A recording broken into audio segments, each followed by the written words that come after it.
కాశ్మీర్లో భారీగా మంచు కురుస్తోంది.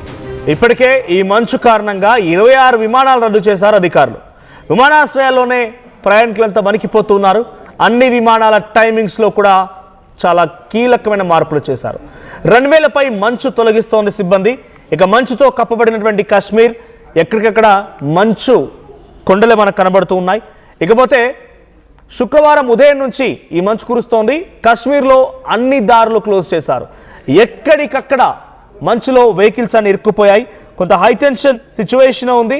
సో కాశ్మీర్లో మంచు సిచ్యువేషన్ చూస్తూ ఉంటే అంతటి స్థాయిలో అనిపిస్తోంది. 26 విమానాలు రద్దు చేశారు. 26 విమానాలు రద్దు అయిపోయాయి. మరికొన్ని విమానాలని కూడా దారి మళ్లించారు. కొన్ని విమానాలు ఎక్కడెక్కడ ఆగిపోయాయి. శ్రీనగర్ ఇంటర్నేషనల్ ఎయిర్పోర్ట్ దగ్గర నుంచి కొంత లో విజిబిలిటీ ఉన్న కారణంగా అక్కడి నుంచి చాలా విమానాలు రద్దు చేశారు. ఇకపోతే all take offs and landings have been temporary put on hold. వెంటనే వాటిని నిలిపివేశారు. Airport officials have stated that clearing runway will take at least 4 hours after snowfall stops. So ఎప్పుడైతే మంచు కురవడం ఆగుతుందో ఆ తర్వాత 4 గంటల పాటుగా రన్వే పైన పడినటువంటి ఆ మంచుని క్లియర్ చేయడం కోసానికి సమయం పడుతుంది. అప్పటి వరకు ఇక్కడ నుంచి ఎగరడం కానీ, విమానాలు గాల్లోకి ఎగరడం కానీ, లేకపోతే ల్యాండ్ అవ్వడం కానీ ఉండదు అన్నట్టుగా వాళ్ళు చెప్తున్నారు. సో ఇండిగో కూడా ఒక అడ్వైజరీ జారీ చేసింది ప్లాన్ బికి.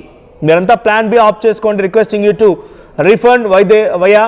సో రిఫండ్ చేసేయండి, ప్లాన్ బిని మీరు ఆప్ట్ చేసుకోండి అన్నట్టుగా ఇండిగో నిర్ధారించింది. ఇక spice jet and air India కూడా అదే రకంగా చెప్తూ ఉన్నాయి, అడ్వైజరీస్ జారీ చేశాయి.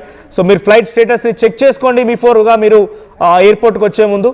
ఒకవేళ కనుక క్యాన్సిల్ అయి ఉంటే మీకు రీఫండ్ వచ్చేస్తుంది, ఆల్టర్నేట్ ప్లాన్స్ షెడ్యూల్ చేసుకోండి అని చెప్పి అటు spice jet, air India and IndiGo విమాన సంస్థలు చెప్తున్నాయి. NH-44 కూడా క్లోజ్ చేశారు. శ్రీనగర్ నుంచి జమ్మూ నేషనల్ వైపు వెళ్ళిపోయేటువంటి మెయిన్ సప్లై లింక్ ఇది. సో ఇది ప్రస్తుతానికి క్లోజ్ చేశారు. ల్యాండ్ స్లైడ్స్ కూడా జరిగే అవకాశం ఉన్నట్టుగా అధికారులు అంచనా వేస్తున్నారు. So around the Navayuga tunnel and Ramsu ఈ 2 ప్రాంతాలని కూడా పూర్తిగా కంప్లీట్ క్లోజ్ చేశారు. ఇప్పుడు ఇక ముఘల్ రోడ్ వైపుగా వెళ్తున్నటువంటి శ్రీనగర్ లే హైవేని కూడా క్లోజ్ చేశారు. అటు రాజౌరి అండ్ ఇతరత్ర జిల్లాలు మొత్తంగా 6 జిల్లాల్లో ఈ మంచు అధికంగా కురవడంతో అక్కడ హైటెన్షన్ వాతావరణం నెలకొంది. రాకపోకలకు అంతరాయం కలుగుతోంది. ఎమర్జెన్సీ ఉన్నా, మెడికల్ ఎమర్జెన్సీ ఉన్నా అన్నిటి కూడా క్లోజ్ చేశారు. స్కూల్లో కూడా హాలిడేస్ ప్రకటించారు. సో గుల్మార్గ్ దగ్గర 2 ఫీట్ల ఎత్తులో స్నో ఆల్రెడీ కురిసి ఉంది. రోడ్డు నుంచి 2 ఫీట్ల ఎత్తులో మంచు కురిసి అలాగా ఉండిపోయింది. సో తర్వాత సోనామార్ దగ్గర 6 ఇంచుల వరకు ఉంది. ఇక పహల్గామ్ రీజియన్ దగ్గర సుమారుగా 10 ఇంచుల మేర అక్కడ మంచు కురిసి అక్కడే పడిపోయింది. ఇది ఇంకా కొనసాగే అవకాశం ఉంది. 26 నుంచి 27 తేదీ వరకు మరింతగా ఎక్కువగా అయ్యే అవకాశం ఉన్నట్టుగా అక్కడ అధికారులు చెప్తున్నారు. మా ప్రతినిధి నవీన్ ఉన్నారు సిద్ధంగా. ఎస్ నవీన్, కాశ్మీర్లో భారీగా మంచు కురుస్తోంది. ఎక్కడెక్కడ పలు విమానాలు రద్దు చేశారు. ఎయిర్పోర్ట్లో ప్రయాణికులు ఆగిపోవాల్సి వచ్చింది. హైవేలు క్లోజ్ చేశారు, టన్నెల్స్ క్లోజ్ చేశారు. కొంత సిచ్యువేషన్ అయితే కంప్లీట్లీ స్నో కారణంగా స్టాప్ అయిందని చెప్పాలి. ఎక్కడెక్కడ క్లోజ్ అయింది, ఒక లాక్డౌన్ మాదిరి సిచ్యువేషన్ అని చెప్పాలి.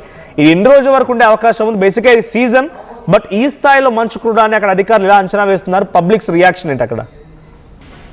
మనోజ్, ఇప్పటివరకు మనకున్నటువంటి సమాచారం ప్రకారం 26 విమానాలను కూడా రద్దు చేస్తున్నట్టు క్రితమే ఎయిర్పోర్ట్ అథారిటీ కూడా ప్రకటన కూడా చేయడం జరిగింది. ఇందులో ఎక్కువగా ఇండిగో సంబంధించినటువంటి విమానాలు రద్దు చేశాము. దాంతోపాటు కొన్ని విమానాలు కొంత ఆలస్యం కూడా జరిగేటువంటి అవకాశాలు ఉన్నాయని చెప్పేసి కూడా అధికారులు కూడా చెప్పడం జరిగింది. ముఖ్యంగా జమ్మూ కాశ్మీర్తో పాటు అక్కడ ఉన్నటువంటి శ్రీనగర్ ప్రాంతంలోనే ఎక్కువగా ఆ మంచు కురవడంతో ఈ శ్రీనగర్కి వచ్చేటువంటి విమానాలు కావచ్చు, శ్రీనగర్ నుంచి ఇతర రాష్ట్రాలకు వెళ్ళేటువంటి విమానాలు కూడా పూర్తి స్థాయిలో రాకపోకలు కూడా రద్దు చేశారు. ఎందుకంటే ఆ శ్రీనగర్ ఎయిర్పోర్ట్ పూర్తి స్థాయిలో కూడా మంచు కూడా ఉండడంతో వాటన్నిటి కూడా క్లియర్ చేసేందుకు కూడా కొంత సమయం కూడా పట్టేటువంటి అవకాశం ఉన్నట్టు కూడా తెలుస్తుంది. దాంతోపాటు జమ్మూ శ్రీనగర్కి వెళ్తున్నటువంటి నేషనల్ హైవే 44 అది పూర్తి స్థాయిలో కూడా నిలిపివేయడం జరిగింది. అక్కడ కొండ చర్యలతో పాటు అవన్నీ కూడా మంచుతోటి కూడా కప్పపోయింది కాబట్టి అక్కడ పూర్తి స్థాయిలో కూడా వాహనాల రాకపోకలను కూడా అధికారులు నిలిపివేసినట్టు కూడా కొంచెం క్రితమే వారు ప్రకటన కూడా చేయడం జరిగింది. ముఖ్యంగా ఉదంపూర్ ఆ ప్రాంతంతో పాటు జగ్ చౌక్ అనేది ఆ 2 ప్రాంతం కొంత హిల్ స్టేషన్స్ లో ఉన్నటువంటి ప్రాంతాలు కాబట్టి అక్కడ ఎక్కువగా మంచు పేరుకుపోవడంతో దాంతోపాటు భారీగా వర్షం కురుస్తుంది కాబట్టి కొంత ఆటంకం కలిగేటువంటి అవకాశం ఉందని చెప్పేసి కూడా అధికారులు కూడా చెప్పడం జరుగుతుంది. కాబట్టి ప్రస్తుతానికి ఆ విమానయాన శాఖ సంబంధించినటువంటి అధికారులు, ఆ ఎయిర్పోర్ట్ సంబంధించినటువంటి అధికారులు అంటే వీరిద్దరు కూడా కొంత నోటం అనేది కూడా వారు నోటీస్ కూడా ఇవ్వడం జరిగింది. ఈ నోటం అనేది ఇది పైలట్లకి నోటీసు, అంటే వీరు ఎక్కడ కూడా ఏటీసీ నుంచి క్లియరెన్స్ వచ్చేంత వరకు కూడా పైలట్ని మూవ్ చేయొద్దని చెప్పేసి కూడా నోటం ఈ యొక్క నోటీస్ కూడా ఇవ్వడం జరిగింది. కాబట్టి కొంచెం క్రితమే ఈ యొక్క నోటీస్ కూడా జారీ చేయడం జరిగింది. ఎంత సమయం అనేది కూడా పట్టేటువంటి అవకాశం కనిపిస్తుంది. ఎందుకంటే గ్రౌండ్ మొత్తం కూడా క్లియరెన్స్ చేయడానికి దాదాపు 6-7 గంటలు పట్టేటువంటి అవకాశం కనిపిస్తుంది. కొంత అంతరాయం కూడా కలుగుతున్నట్టు కూడా తెలుస్తుంది. వరుసగా ఈ యొక్క మంచు కురడంతో అక్కడ కొంత ఈ యొక్క మంచుని తొలగించేందుకు కొంత సమయం కూడా పట్టేటువంటి అవకాశం అనేది కూడా అధికారులు చెప్పడం జరుగుతుంది. మనోజ్, రైట్. సో ఈ స్థాయిలో విమానాలు రద్దవడాన్ని అక్కడ ప్రయాణికులు ఎలా చూస్తున్నారు? ఈ విమానాల్ని మళ్ళీ ఎట్లా రిట్రైవ్ చేయబోతున్నారు? ఆ సదరు విమాన సంస్థలు ఏం చెప్తున్నాయి? అంటే ప్రస్తుతం ఇండిగో ఇచ్చినటువంటి క్లారిటీ ప్రకారం చూసుకుంటే ఇది సాయంత్రం వరకు కొంత మూవ్మెంట్ జరిగేటువంటి అవకాశాలు కూడా ఉన్నట్టు కూడా తెలుస్తున్నాయి. అంటే ఎయిర్పోర్ట్కి వచ్చేటువంటి ప్రయాణికుల బోర్డింగ్ కూడా కంప్లీట్ చేస్తున్నారు. వారిని ఆ బోర్డింగ్ కంప్లీట్ చేసి లోపల వరకు అనుమతిస్తున్నారు. అంటే ఏ క్షణమైనా కూడా ఈ ఫ్లైట్ ఏటీసీ నుంచి క్లియరెన్స్ వస్తే దాన్ని మూవ్ చేసేందుకు అధికారులు సిద్ధంగానే ఉన్నాము. కొంత సమయం కూడా పట్టేటువంటి అవకాశాలు ఉన్నాయని చెప్పేసి కూడా ఇటు ఇండిగో సంబంధించినటువంటి అధికారులు ప్యాసింజర్ కూడా కొంత నోటీస్ కూడా ఇవ్వడం జరిగింది. వారికి కావాల్సినటువంటి సదుపాయాలు కూడా వారికి కేటాయించడం జరుగుతుంది. ఎందుకంటే వీరందరూ కూడా ఉదయం నుంచి శ్రీనగర్ ఎయిర్పోర్ట్ కూడా చేరుకున్నారు. అక్కడ కొంత ఇబ్బందులు పడుతున్నారు. కాబట్టి ఇండిగో సంబంధించినటువంటి అధికారులు అప్రమత్తం అయ్యారు. అక్కడ వారు ఉన్నటువంటి సమస్యను కూడా పరిష్కరించేందుకు ప్రయత్నాలు కూడా చేయడం జరుగుతుంది. కాబట్టి ఎప్పుడైతే ఏటీసీ నుంచి క్లియరెన్స్ వచ్చిన తర్వాతనే ఈ యొక్క ఫ్లైట్స్ కూడా మూవ్ చేసేటువంటి అవకాశం కనిపిస్తున్నాయి. అయితే మధ్యాహ్నం తర్వాత వచ్చేటువంటి ఫ్లైట్స్ కావచ్చు, శ్రీనగర్ నుంచి డిపార్చర్ అయ్యేటువంటి ఆ ఫ్లైట్స్ మాత్రం కొంత ఆలస్యంగా నడిచేటువంటి అవకాశాలు ఉన్నాయని చెప్పేసి ఆ ప్యాసింజర్స్ కూడా కొంత మెసేజ్ కూడా ఇచ్చినట్టు కూడా తెలుస్తుంది. రైట్ నవీన్, ఇంకా ఈ సిచ్యువేషన్ ఎన్ని రోజుల పాటుగా ఉండే అవకాశం ఉంది? అంటే ఇప్పుడు ఏదైనా కొంత వెదర్ కండిషన్స్లో మార్పు ఉండడం మూలంగా ఈ స్థాయిలో మంచు కురుస్తుందా? రెగ్యులర్గా కురిసే మరిచా? ఈ ఒకవేళ రెగ్యులర్గా కురిసే అవకాశం ఉంటే కనుక ఎన్ని రోజుల పాటుగా ఇది కురిసే అవకాశం ఉంది? దానికి ఆల్టర్నేట్గా ఎటువంటి ప్లాన్స్ వేయబోతున్నారు అధికారులు కానీ ఇక్కడ విమాన సంస్థలు కానీ? అంటే మన సాధారణంగా అయితే ఎప్పుడైనా కూడా డిసెంబర్ జనవరి స్టార్టింగ్ లోనే కొంత ఎక్కువగా మంచు కూడా కురిచేటువంటి అవకాశం కనిపిస్తున్నాయి. ఈ జనవరి ఈ మంత్ అంతా కూడా జమ్మూతో పాటు శ్రీనగర్ ఈ 2 ప్రాంతాల్లో ఎక్కువగా మంచు కూడా కురుస్తుంది. ప్రతి ఇయర్ కూడా ఇదే సాధారణంగా డిలేస్ అనేది కూడా జరుగుతాయి. కానీ ఇప్పుడు ఇది స్టార్టింగ్ మూమెంట్ కాబట్టి ఈ రోజు నుంచి కూడా ఎక్కువగా ఈ మంచు అనేది కురుస్తుంది. ఇప్పటి నుంచి ఈ మంత్ ఎండింగ్ వరకు కూడా కొంత విమానాలు అనేది డిలే జరిగేటువంటి అవకాశం కనిపిస్తున్నాయి.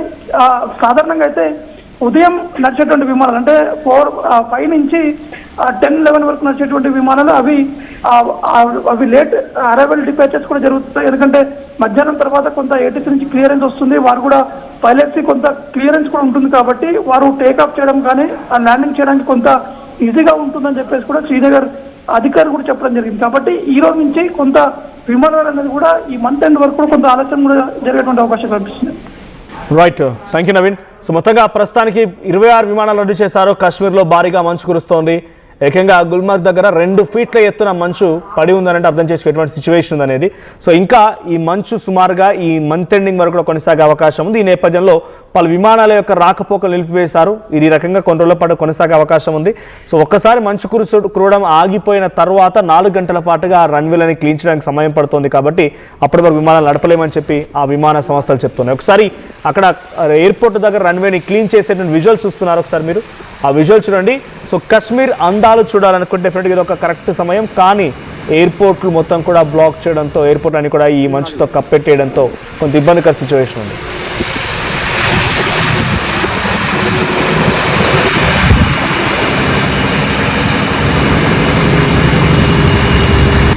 ఇది నాకు